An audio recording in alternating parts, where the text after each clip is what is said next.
મીટિંગમાં આજે મુખ્યત્વે ગ્રામ્ય વિસ્તારમાં ગ્રામ વિકાસ એજન્સીના માધ્યમથી અને ભારત સરકારના સીધા ફંડિંગથી જે યોજનાઓ ચાલે છે 200થી વધારે યોજનાઓ પૈકીમાં ગ્રામ્ય વિસ્તારમાં સૌથી વધારે એ મનરેગા યોજના હોય, પ્રધાનમંત્રી સડક યોજના હોય, પ્રધાનમંત્રી આવાસ યોજના હોય કે જે સીધી વ્યક્તિગત અથવા તો સામૂહિક લોકો સાથે જોડાયેલી યોજના હોય.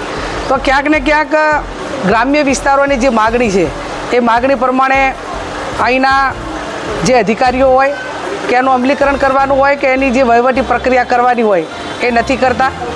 આજે કડક રીતે સૂચના આપી છે.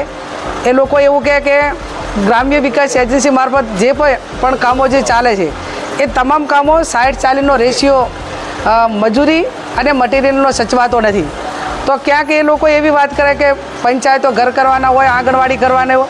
હવે એ જવાબદારી એક ગ્રામ વિકાસ એજન્સી કે કેન્દ્ર સરકાર કરતાં વધારે એ જવાબદારી જે છે એ રાજ્ય સરકારની છે. અને રાજ્ય સરકારની યોજનાનું મેચ કરીને કેન્દ્ર સરકારની યોજનાઓ લોકોને રોજગારી માટેની યોજનાઓ છે એ યોજનામાં ક્યાંક ને ક્યાંક વિસંગતતા ઊભી થઈને પૂરતા પ્રમાણમાં જે ડિમાન્ડ હોય એ પ્રમાણે કામ થતું નથી.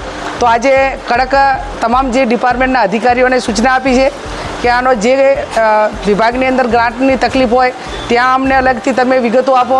સેનિટેશન જેવી યોજનાઓ એ માત્ર કાગળ ઉપર ચાલે છે, લોકેશન ઉપર કાંઈ જ નથી. તો આનું મોનિટરિંગ થવું જોઈએ. અને માત્ર કાગળ ઉપર ચાલે છે ને એના પેમેન્ટ કે જે કાંઈ રકમો ઉપડી ગઈ હોય મોટા પાયે ભ્રષ્ટાચારો થયા છે. તો હવે પછી જે ગામોની અંદર તમે કામો આપો છો એનું મોનિટરિંગ થઈ અને વાસ્તવિકતા ઉપર લોકેશન ઉપર કામો થાય આ પ્રકારની સૂચનાઓ એ જિલ્લા વિકાસ અધિકારી એના ચેરમેનને અને એ તમામ અધિકારીઓને આપી છે.